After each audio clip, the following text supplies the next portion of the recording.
你要对我做什么？现在你有2个选择：血内余毒难以驱除我的坏血。到此为止了，丁云。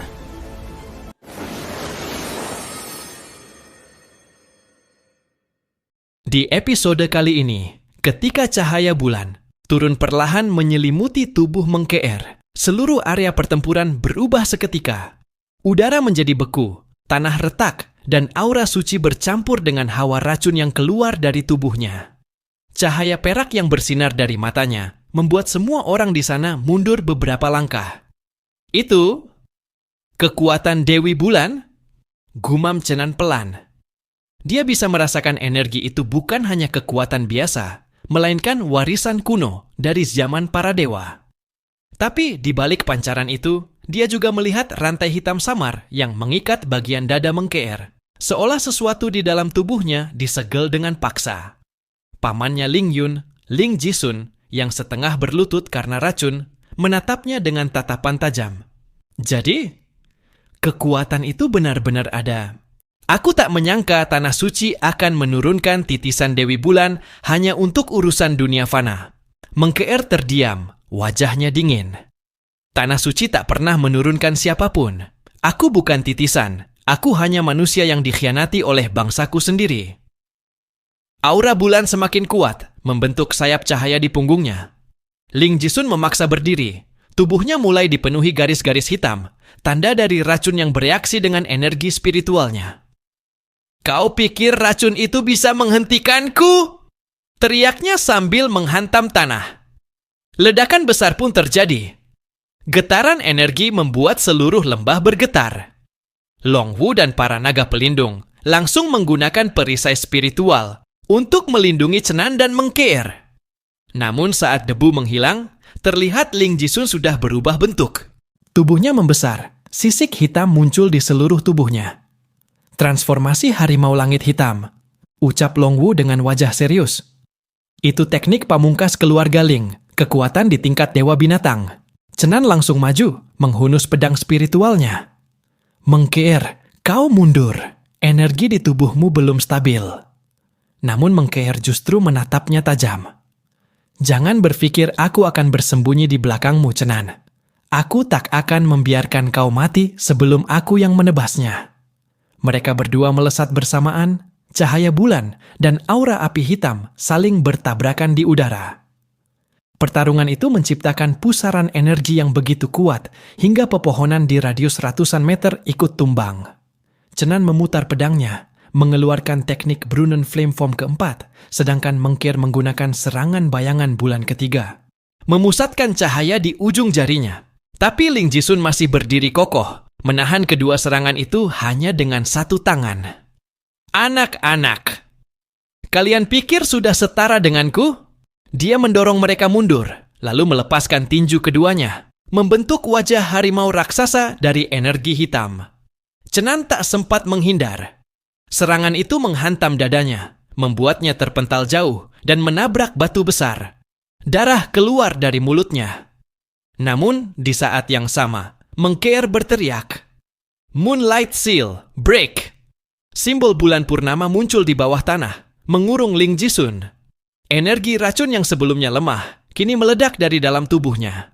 Gabungan antara racun dan kekuatan bulan membuat tubuh Ling Jisun mulai terurai perlahan. Mustahil. Kekuatan bulan dan racun tidak bisa bersatu. Kau, monster apa sebenarnya? Teriaknya sambil jatuh berlutut. Mengkeer menatapnya dengan dingin. Monster, bukankah kalian yang membuatku seperti ini? Aura bulan mulai padam. Mengkeer jatuh berlutut. Tubuhnya gemetar. Cenan yang terluka parah berusaha bangkit dan menahannya agar tidak jatuh sepenuhnya. Namun tiba-tiba, sebuah simbol merah menyala muncul di leher Mengkeer. Cenan terkejut. Itu segel dewa pembatas. Simbol itu bersinar semakin terang, dan dari balik sinar itu muncul bayangan perempuan berpakaian putih, bermata ungu pucat. Suaranya bergema lembut, namun menakutkan. Kau melanggar perjanjian, anak dari bulan. Saat segel ini terbuka, darahmu tak lagi milikmu sendiri. Mengkeer berteriak kesakitan. Aura bulan di sekitarnya meledak tak terkendali. Cenan mencoba menahan ledakan itu dengan pedangnya, tapi kekuatan yang dilepaskan terlalu besar. Ledakan besar terjadi. Cahaya bulan menelan seluruh lembah. Setelah ledakan itu, semuanya hening. Debu menutupi medan perang. Cenan berusaha berdiri, mencari Mengkeer, tapi yang dia lihat hanyalah pecahan kristal bulan yang perlahan memudar di udara. Mengkeer, suaranya bergetar. Tidak ada jawaban. Longwu dan para akademisi datang terlambat. Mereka hanya melihat Cenan berdiri sendirian di tengah kawah raksasa dengan cahaya bulan terakhir yang memudar di langit.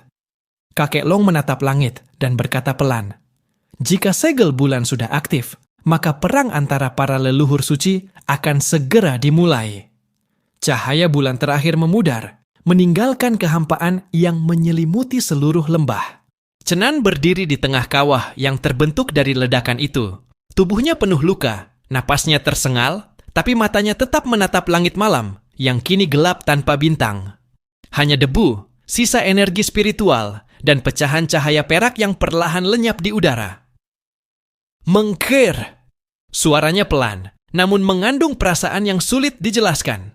Amarah, kesedihan, dan kebingungan menjadi satu. Dia mengulurkan tangannya, mencoba menggenggam pecahan cahaya bulan yang tersisa, tapi semuanya hancur begitu disentuh. Longwu berjalan mendekat perlahan, disusul para petinggi akademi. "Cenan," katanya lirih. "Dia sudah pergi." Segel dewa tak pernah meninggalkan jejak kehidupan. Mungkin tubuhnya sudah ditarik kembali ke dunia asalnya. Cenan menatap tanah, mengepalkan tinjunya. "Dunia asal? Kau ingin bilang dia bukan berasal dari dunia ini?"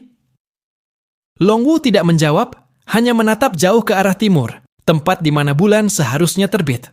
Sementara itu, kakek Long datang menghampiri dengan langkah berat. "Jika segel bulan benar-benar terbuka, berarti pintu langit ketujuh mulai retak.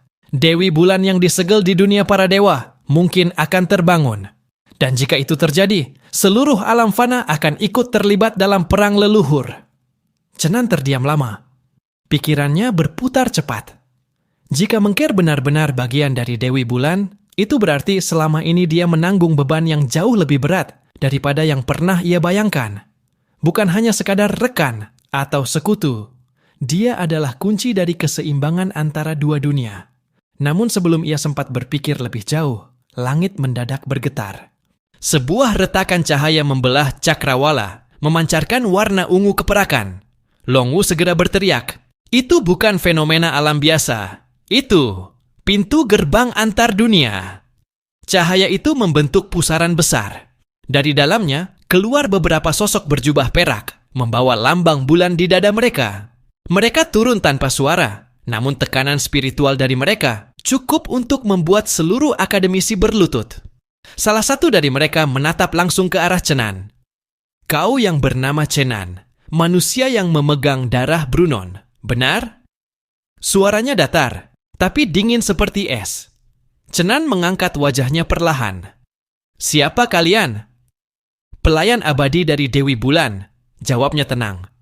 "Kami datang untuk menjemput yang telah melanggar perjanjian suci dan memutuskan nasib dunia fana yang terlibat." Longwu segera berdiri di depan Cenan. "Kau tidak bisa begitu saja menuduh. Kami bahkan belum tahu apa yang sebenarnya terjadi dengan Mengkeer." Sosok berjubah perak itu menatapnya sekilas. Namanya tidak boleh diucapkan oleh manusia biasa. Ia bukan Mengkeer. Nama aslinya adalah Yuelian, murid ke-9 Dewi Bulan. Seketika suasana menjadi hening. Cenan terpaku. Nama itu terasa asing, namun hatinya seolah mengenalinya. Setiap hurufnya menggema di kepalanya, menimbulkan rasa sesak yang tak bisa dijelaskan. Jadi, selama ini Mengkeer menyembunyikan jati dirinya, bisik Longwu. Namun Cenan menggenggam pedangnya erat-erat. Kalau benar dia bagian dari dunia kalian, kenapa dia harus disegel? Kenapa dia menderita di dunia ini? Pelayan itu menatap Cenan tajam. Karena ia mengkhianati surga, ia jatuh cinta pada manusia. Cenan terdiam. Dunia seolah berhenti berputar sesaat. Semua suara lenyap dari pikirannya. Hanya kalimat itu yang terus bergaung di telinganya. Mengkeer. Jatuh cinta padanya. Itu sebabnya segelnya pecah. Tapi sebelum ia sempat bertanya lebih jauh, langit kembali berguncang. Dari arah barat muncul cahaya merah menyala. Tanda kehadiran kekuatan lain. Kakek Long memandang dengan wajah muram. Tidak, itu simbol dari klan iblis purba. Mereka juga muncul. Pelayan Dewi Bulan menatap ke arah cahaya merah itu dengan tatapan tajam. Seperti yang kami duga, pintu langit ketujuh benar-benar mulai terbuka. Dunia kalian akan segera menjadi medan perang. Cenan memandang langit yang kini terbagi dua warna, perak dan merah. Dalam hatinya, dia berbisik, Mengkeir atau Yuelian, apa sebenarnya yang kau sembunyikan dariku? Dari dalam pusaran cahaya perak, terdengar suara lembut, samar, namun jelas berasal dari kejauhan. Cenan, jangan datang mencariku. Karena ketika kita bertemu lagi, aku bukan lagi diriku yang sekarang. Suaranya lenyap bersama cahaya. Cenan berdiri membisu, membiarkan angin malam berhembus melewati wajahnya. Namun dalam matanya, muncul tekad baru yang tak tergoyahkan. Kalau dunia para dewa ingin menjadikanku musuh, biarlah begitu. Aku akan ke sana dan membawamu pulang. 3 hari telah berlalu sejak kejadian di Lembah Bulan. Seluruh wilayah kekaisaran kini berada dalam kekacauan. Langit seringkali berubah warna, terkadang berwarna perak, lalu merah darah, seolah dua dunia sedang saling bertarung memperebutkan ruang di langit dunia fana. Cenan tidak banyak bicara sejak hari itu. Dia mengasingkan diri di Pavilion Timur, tempat yang dulu menjadi markas kecilnya bersama Mengkeer. Di sana, ia hanya duduk menatap batu, yang dulu pernah digunakan Mengkeer untuk menyiapkan ramuan racun. Batu itu masih tergores oleh tanda-tanda bulan yang samar, seakan meninggalkan pesan yang tak selesai. Long Wu beberapa kali datang menemuinya, tapi setiap kali ia berbicara, Cenan hanya mengangguk tanpa menjawab. Sampai akhirnya, di malam keempat, langit memunculkan bulan berwarna merah muda. Aura itu mengguncang seluruh akademi. Para tetua segera berkumpul, karena simbol itu adalah pertanda kebangkitan darah Brunon. Kekuatan kuno yang telah lama tertidur dalam tubuh Cenan. Kakek Long berdiri di atas menara, menatap cahaya yang menyelimuti langit. Dia telah memilih jalannya sendiri, katanya lirih. Darah Brunon telah bangkit sepenuhnya. Dalam ruang meditasi, tubuh Cenan dikelilingi oleh lingkaran api berwarna biru keemasan. Matanya terpejam, dan di dalam kesadarannya, ia melihat sosok besar muncul di hadapannya. Seekor naga api dengan 2 mata seperti bintang jatuh. Suaranya bergema berat, seakan datang dari ribuan tahun yang lalu. Anak Brunon, akhirnya kau memanggilku. Cenan membuka matanya dalam dunia spiritual itu. Kau? Siapa? Aku adalah bentuk sejati dari darah yang mengalir dalam nadimu. Aku yang dulu disebut sebagai Rex Brunon, raja api tertinggi yang ditaklukkan oleh para dewa bulan. Nama itu menggema dalam pikirannya. Cenan menatap naga itu tanpa gentar. Kalau kau memang bagian dariku, bantu aku pergi ke dunia para dewa. Aku harus menjemput seseorang. Naga itu tertawa kecil. Suaranya menggetarkan seluruh ruang kesadaran. Kau ingin menantang para dewa? Dunia itu bukan tempat bagi manusia. Aku tidak peduli. Selama dia di sana, aku akan menembusnya. Tatapan mata Cenan tajam. Tak ada keraguan sedikit pun. Rex Brunon terdiam beberapa saat, lalu berkata pelan, Kau memiliki tekad yang sama seperti raja pertama. Baiklah, aku akan memberimu kekuatan. Tapi ingat, kekuatan Brunon bukan kekuatan untuk melindungi, melainkan untuk membakar segalanya.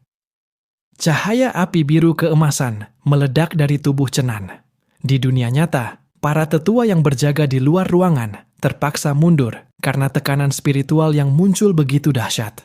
Seluruh langit Senlan dipenuhi kilatan petir api, dan untuk pertama kalinya setelah ribuan tahun, simbol Brunon kembali muncul di dunia fana. Setelah itu, Cenan membuka matanya.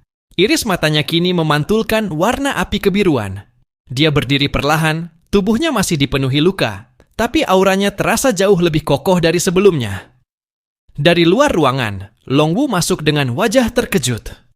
"Chenan, kau berhasil memanggil roh Brunon?" "Itu artinya..." Chenan memotong. "Aku siap pergi ke dunia para dewa. Tapi bagaimana kau akan menembusnya? Portal antar dunia tidak bisa dibuka tanpa kunci langit. Itu hanya bisa dilakukan oleh makhluk dari dunia atas." Chenan tersenyum tipis. "Kau lupa, aku punya darah dewa api dalam tubuhku. Portal tidak perlu dibuka, cukup dihancurkan." Longwu terdiam, menatapnya dengan wajah campur, antara kagum dan takut. "Kalau kau benar-benar melakukan itu, keseimbangan dunia fana akan runtuh." Chenan menatap langit dari jendela. Dunia ini sudah mulai retak sejak mereka menarik Mengkeer. Sekarang, biarkan aku yang mengembalikannya. Beberapa hari kemudian, seluruh Akademi Senlan diguncang cahaya besar dari puncak Gunung Eterna. Chenan berdiri di puncaknya, dengan aura Brunon yang membara, membentuk sayap api besar di belakangnya. Di tangannya, pedang spiritual berubah menjadi pedang api berlapis cahaya biru. Dia menatap langit dan berkata pelan, "Yue Lian, tunggu aku."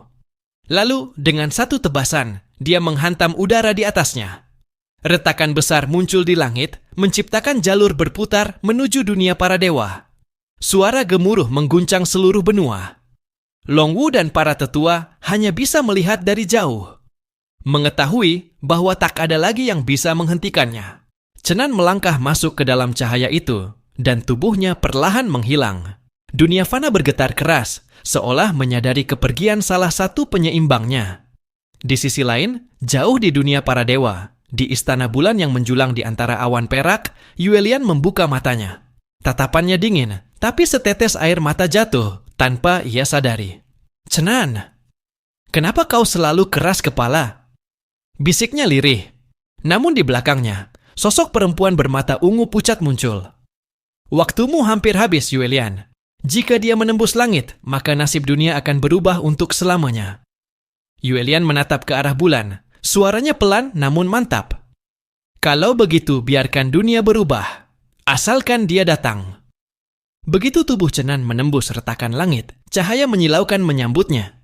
Rasanya seperti ditarik melewati ribuan sungai energi dan waktu. Setiap helai kulitnya seolah terbakar. Namun api Brunon dalam dirinya melindungi jiwa dan tubuhnya dari kehancuran. Ketika matanya terbuka, dunia di sekitarnya tampak berbeda. Langit berwarna perak muda, tidak ada matahari maupun bulan, hanya kabut bercahaya yang bergulung seperti lautan awan. Di bawahnya, dataran kristal terbentang sejauh mata memandang, dan di tengahnya berdiri gerbang raksasa dengan tulisan kuno. "Gerbang pintu langit, wilayah para dewa." Suara berat terdengar dari atas awan. "Makhluk fana, berani-beraninya menembus dunia para dewa tanpa izin?" 3 sosok turun dari langit, berpakaian putih dengan simbol bintang di dada mereka. Mereka adalah penjaga gerbang surga, makhluk setengah dewa yang menjaga keseimbangan antar dunia. Chenan menatap ketiganya tanpa gentar. "Aku datang bukan untuk melawan, tapi untuk mengambil seseorang yang kalian tahan." Salah satu penjaga tertawa dingin. "Mengambil? Kau pikir ini tempat pasar, manusia? Dunia para dewa bukan tempat untuk..." Sebelum kalimatnya selesai, sayap api biru menyala dari punggung Chenan, membelah udara dengan ledakan dahsyat. Gelombang energi menghantam mereka dan membuat 2 penjaga mundur beberapa langkah. Chenan menatap lurus ke depan, matanya membara. "Aku tidak datang untuk minta izin. Aku datang untuk menjemputnya."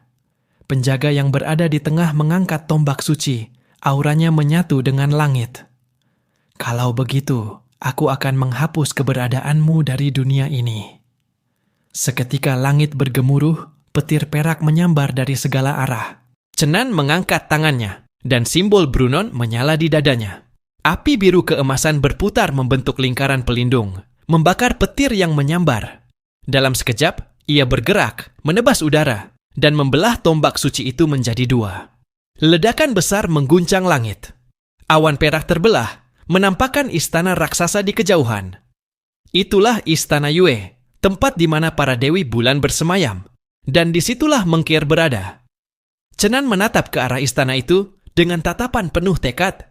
Namun sebelum ia bisa bergerak lebih jauh, ribuan prajurit langit muncul dari balik awan, mengenakan baju zirah putih dan bersenjata tombak perak.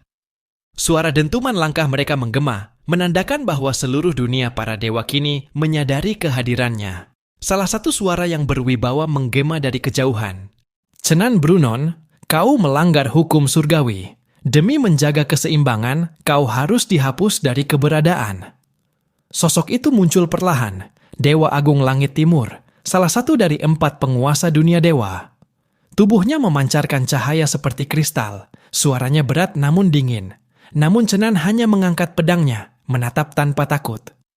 Hukum surgawi, jangan bicara padaku tentang hukum yang diciptakan oleh mereka yang pernah menghancurkan dunia manusia. Ia menunduk sedikit, lalu menatap langsung pada sosok dewa itu. Jika dunia para dewa adalah penjara, maka biarkan aku yang menghancurkan gerbangnya. Api Brunon di tubuhnya membesar.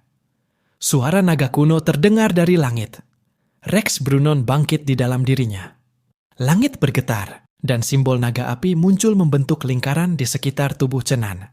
Dewa Langit Timur, bersiaplah!